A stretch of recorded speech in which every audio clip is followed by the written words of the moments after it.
Hi, I'm Annie with Forest of Art and Healing Arts and Yoga Bear Box, where we sell self-massage tools and yoga props. In this video, I'm going to teach you 10 ways to use yoga blocks and yoga bricks. Now, why do we want to use yoga blocks and yoga bricks in our yoga practice? We use bricks or blocks to help you access a pose that you wouldn't normally be able to get into due to tight fascia or connective tissue. We also use bricks as a lever to assist in stretching a restricted or stiff area. We use bricks to add precision to the progression and specificity to your stretch. We also use bricks to challenge your balance or alignment to stretch your fascia. We use bricks to help find better alignment in a pose. And we use bricks to support your body in a pose like in a restorative or a yin practice.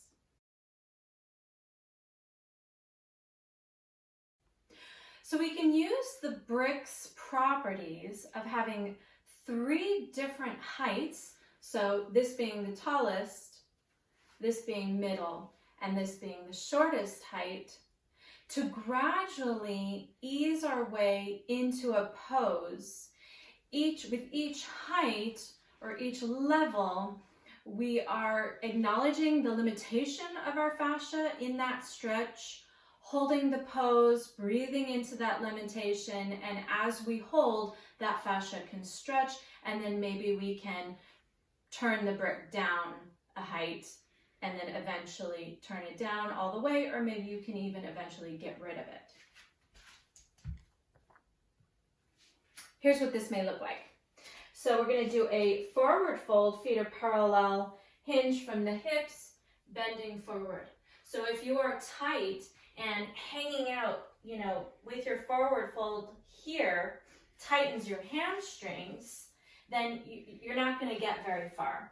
So use your bricks to add a bit of stability to your stretch.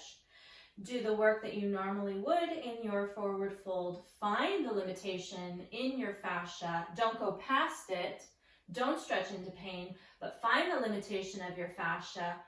As you relax, maybe your connective tissue will stretch enough so that you can turn your bricks down a height.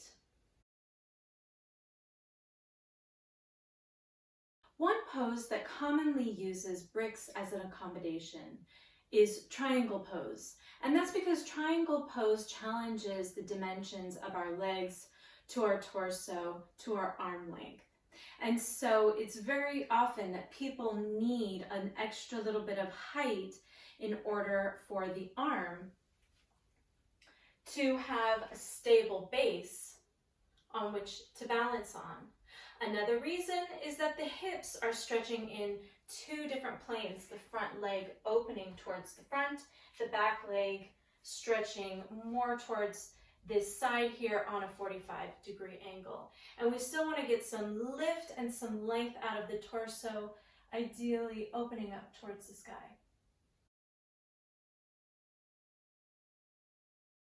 So we're going to use the bricks to do a form of puppy pose where we're going to really stretch and open up the chest and shoulders.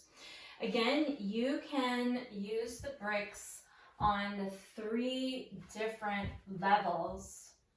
I'm going to show you these stretches on the highest level here.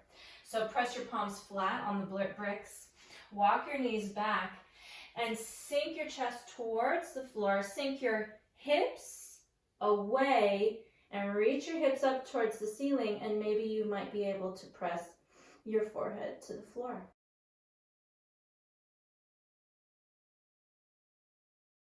Here's a way to use bricks to get better alignment in your legs in standing poses like mountain pose or forward fold, and you can even use it to align your legs in your downward facing dog.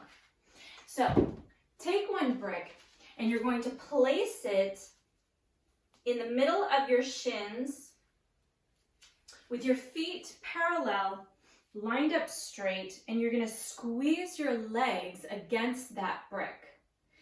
Now, with this brick, you're going to be able to better align the ankles. This can help to lift your ankles if you have any that are kind of collapsing towards the floor. You want to make sure you're not gripping with your toes or your feet. So your feet are active, lower legs are active, pulling up on your quadriceps, and do your mountain pose work here. With the brick in the same position in the middle of your lower legs, squeezing your legs together, you can align your legs for your forward fold. So your feet are straight out, hugging the legs against the bricks, pulling up on your quadriceps, hinging from your hips, and you come into whatever version of a forward fold works for you. So maybe you'll use an extra brick to bring the floor closer so that you have a foundation to lean against. Bring it down and do your work here. Here's how to use the brick to align your legs in your downward facing dog. Step to the bottom part of your mat with the legs hugging into the brick. Bend your knees and crawl your arms forward and begin your setup for your downward facing dog. Press your hands into the mat. Press the floor away from you, squeezing the legs against the brick.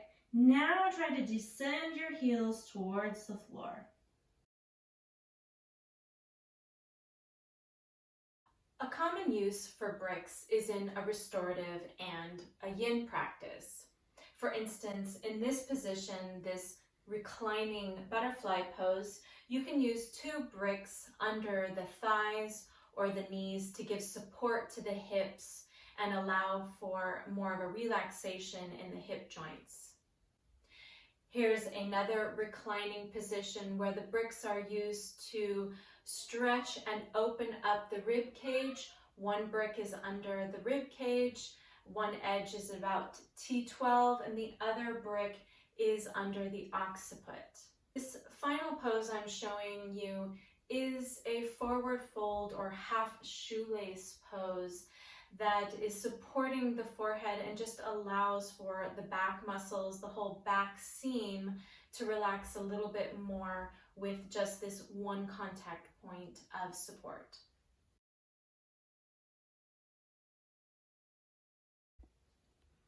Now we're using these 2 yoga blocks as a platform for the shoulders in plow position. But we're going to create a space in between these 2 blocks for these spinous processes. And for some, having them straight parallel may work, and for some others, having a little bit of an angle might work better depending on the shape of the base of your neck and shoulders. And we also have set up here a bolster so that the hips are slightly elevated so you don't have so far to travel to get the hips up and over the shoulders. And we have a yoga chair here at the top of the mat. And to set up the distance for the chair, you want to lie on your platform and lift your arms straight up and overhead with straight arms, and that's where the edge of the feet should be. So lying back on this platform, have the hands down by your sides, press your palms into the floor so you can kind of press your hips up, bending your knees. Lift your knees up so far, pressing your hands down into the floor so you can lift your hips up over your shoulders. Once your feet land on the seat, then you're going to bring your hands together behind your back, interlacing your fingers, straighten your elbows so that then you can roll your shoulders underneath your rib cage. And getting on your shoulders like that should lift the spine up and off of the blocks, and you're pressing your thighs up towards the ceiling and breathing into this position.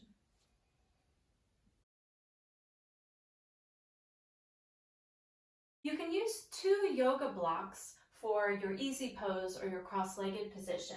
You could use 1, or you could use 2 stacked on top of each other, and it creates a wide, stable base that makes sitting for prolonged periods of time, like a meditation practice, much more comfortable. One of my favorite uses of yoga bricks is to lift up the surface for when I'm using self-massage balls. And this is a yoga tune-up massage ball. And right now I'm going to use this ball to massage the muscle on my shin, so the tibialis anterior. And I've created a nice long runway here so that I can use this length to stretch out the full length of the muscle all the way down to the ankle. And then once we get to the ankle, you can stretch the top of the ankle, point and flex, and move side to side. You can also roll out your forearms and wrists with the balls on this brick. I use the top hand to just add a little bit of pressure and roll out the forearms, both sides.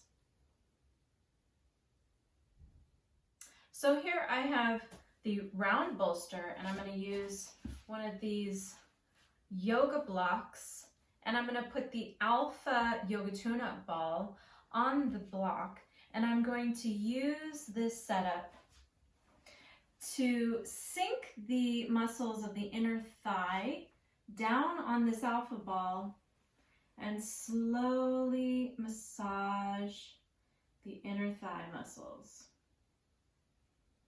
doing cross fibers.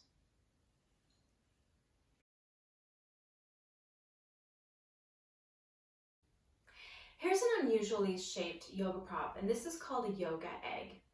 And it's not very common, but what's nice about it is that it's got curves to the shape, so it can actually fit into the curves and the contours of some of the joints and the body parts a little bit better than just a rectangular brick. They can be a little bit fiddly to get to fit in, but what I'm going to do is I'm going to use these to change the position of my hips and back in a downward facing dog. So I'm going to plant the balls of my feet first and my palms first and put my heels on these bricks. And what that does is it lifts my heels up without me having to contract my calves very much. And I can really work with the position of my rib cage and lifting my hips up. Here I'm using the eggs as a wedge under my sacrum to lift my pelvis in happy baby pose. And this changes the position of the hips in relationship to the thighs and the lower back, and it just changes the focus of the stretch.